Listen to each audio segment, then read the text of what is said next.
अब last part हमें cover करना है provisions with respect to adjournment of board meeting for want of quorum. मतलब नॉर्मल किसी और रीजन से एडजर्नमेंट होती है तो उसकी बात नहीं कर रहे हम। वो तो जैसा आपके आर्टिकल्स बोलेगा वैसे वैसे आप करोगे। बट अगर वांट ऑफ कोरम मतलब पहले ओरिजिनल बोर्ड मीटिंग में हमारा कोरम अचीव नहीं हुआ, तो अब जो एडजर्नमेंट होगी उसके रूल्स क्या रहेंगे। लॉ में लिखे हैं कि अगर आपके आर्टिकल्स ने प्रोविजंस दे रखे हैं कि आप ऐसे ऐसे इस तरीके से एडजर्नमेंट करोगे, इस दिन करोगे, इस टाइम को करोगे, तो कोई दिक्कत नहीं, फिर आपके वो माने जाएंगे। बट अगर आपके एओए जो है वो है साइलेंट, कुछ नहीं बोलते, तब आपके प्रोविजन लग जाएंगे जो लॉ में गिवन है। लॉ में बेसिकली क्या कहता है, as we have notice the board meeting cannot be validly held if there is no quorum. हमने पढ़ा हुआ है कोरम नहीं होगा तो वैलिड बोर्ड मीटिंग नहीं मानी जाएगी, वो वॉइड हो जाएगी board meeting.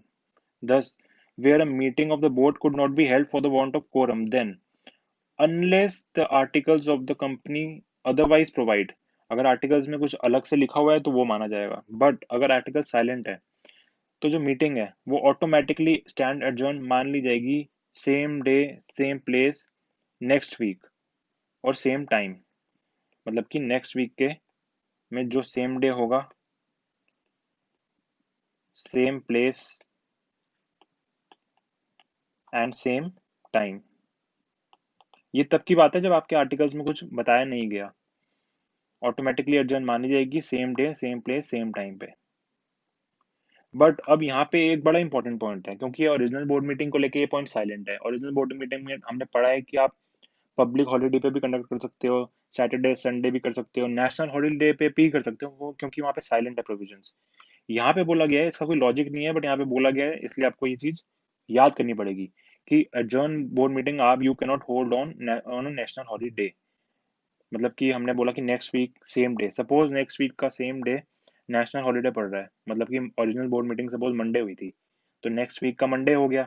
But next week का मंडे अगर नेशनल हॉलीडे पड़ रहा है तो नेक्स्ट जो होगा सक्सीडिंग डे वहां पे कंडक्ट की जाएगी, which should be not a national holiday. National holiday is a very important word hair. Adjournment, adjourn meeting national holiday पे नहीं हो सकती।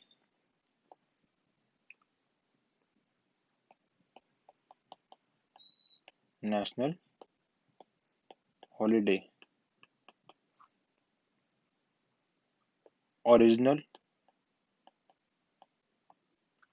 Board meeting and adjourned board meeting due to lack of quorum।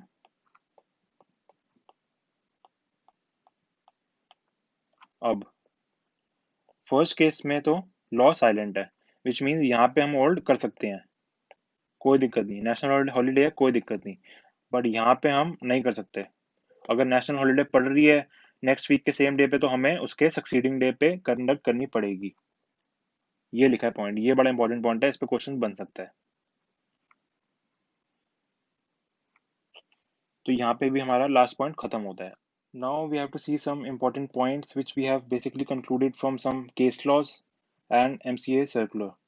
ये point बहुत important हैं और ये short में जो क्रक्स निकल के आया था उन जजमेंट्स का और एमसीए सर्कुलर में जो बोला है वो यहाँ पे लिखे हैं।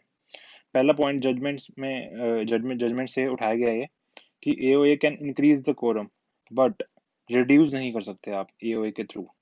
एओए, और हमने बहुत सी जगहों पे पढ़ा है कि एओए एडिशनल ग्राउंड्स, हमने डिस्क्वालिफिकेशन में भी पढ़ा है कि एडिशनल ग्राउंड्स जो है एओए में डाल के प्राइवेट कंपनीज कर सकती हैं। तो यहाँ पे भी वही बात बोली गई है कि कोरम इंक्रीज तो हो सकता है लेकिन रिड्यूस नहीं हो सकता।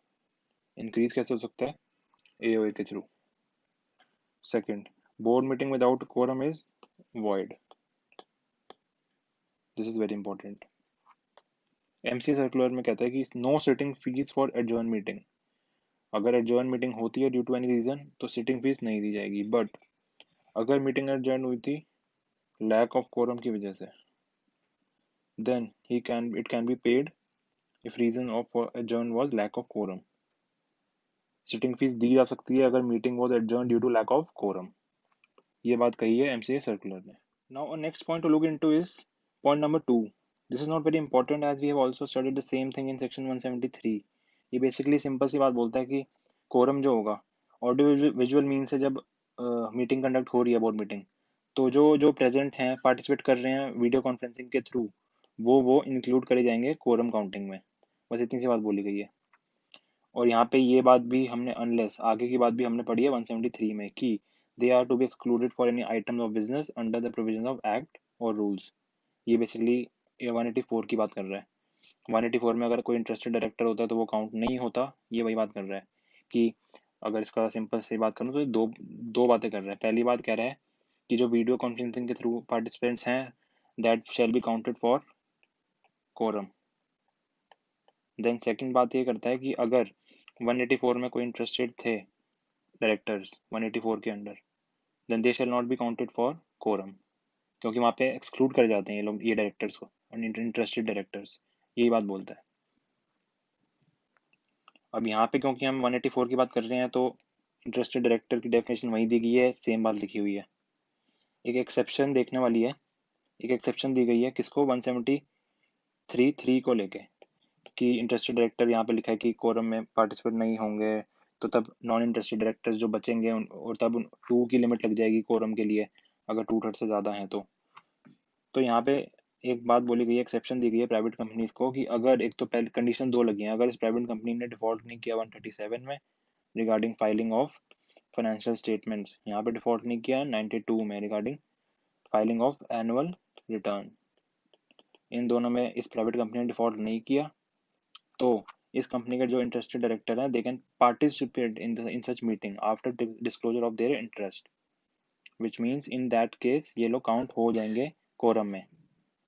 कब, अगर इन्होंने इस पहली बात तो इस प्राइवेट कंपनी ने जो है डिफॉल्ट नहीं किया 137 में एंड 192 में, प्लस इन्होंने जो डायरेक्टर्स हैं जो इंटरेस्टेड डायरेक्टर हैं उन्होंने अपना इंटरेस्ट डिस्क्लोज कर दिया है 184 के अंडर जो था, क्योंकि 184 ही रिक्वायरमेंट रखता है कि डिस्क्लोजर ऑफ इंटरेस्ट भी आपको करना है हर बोर्ड मीटिंग से पहले स्टार्टिंग ऑफ द ईयर में। तो ये बात बोलता है ये एक्सेप्शन। यहाँ पे ये भी बात खत्म होती है। अब लास्टली हम देखेंगे कुछ क्वेश्चंस। तो ये वो सेट ऑफ क्वेश्चंस हैं जो हमें 174 कंप्लीट करने के बाद आंसर इसका आना चाहिए। अब हमने अगर पूरी क्लास देख ली है तो लेट्स टेस्ट आवर नॉलेज कि हमें ये क्वेश्चंस के आंसर आते हैं या नहीं। पहला question, what is the quorum for board meeting. हमने पढ़ा था सेक्शन 8 के अलग है, अदर्स कंपनी के लिए अलग है। अदर्स के लिए क्या है, one higher of 1/3 of total strength और 2 डायरेक्टर्स। ये हमने पढ़ा था other companies other than all companies other than section 8 company. Section 8 company को हमने थोड़ी रिलैक्सेशन दी हुई है इसलिए वहाँ पे लिमिट लोअर की है। अदर्स कंपनी में हायर की लिमिट है 1/3 ऑफ टोटल स्ट्रेंथ और 2 whichever is higher.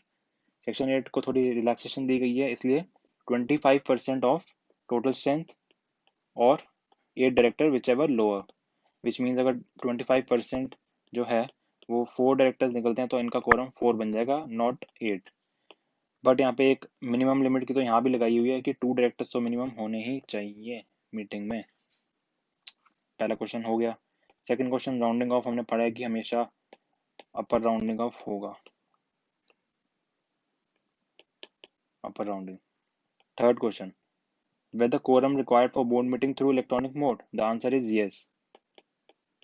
Board meeting जब इलेक्ट्रॉनिक मोड ऑडियो विजुअल के थ्रू भी होगी तो हमें कोरम चाहिए, ये भी हम पढ़ चुके हैं अभी अभी। और कोरम में वो सारे डायरेक्टर्स काउंट हो जाएंगे जो कि ऑडियो विजुअल के थ्रू पार्टिसिपेट कर रहे हैं बोर्ड मीटिंग में।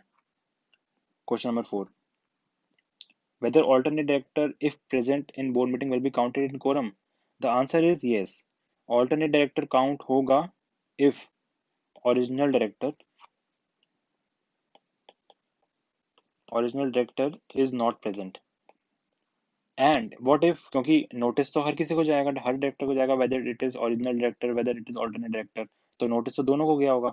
अब सपोज ऐसा हुआ कि दोनों ही आ गए मीटिंग में, ओरिजिनल भी आ गया और ये भी आ गया, तो कोरम के लिए एक ही डायरेक्टर काउंट होगा। They will be counted as a one not two. ये इसका आंसर हो गया। Question number 5, whether quorum can be increase और डिक्रीज। डिक्रीज के लिए तो the answer is a big no. Increase किया जा सकता है, यस। कैसे, एओए को एओए में अमेंडमेंट लाके एओए को एओए में पॉइंट्स डाल के। इसका बेसिकली मीनिंग, इसके पीछे का पर्पज ये है कि लॉ को आप और स्ट्रिक्ट बना सकते हो अपने एओए के थ्रू, आर्टिकल्स के थ्रू, बट उसको रिलैक्स नहीं कर सकते जो लॉ में दिया गया है। whether quorum should be at only beginning or throughout the board meeting. Always it should be throughout the board meeting.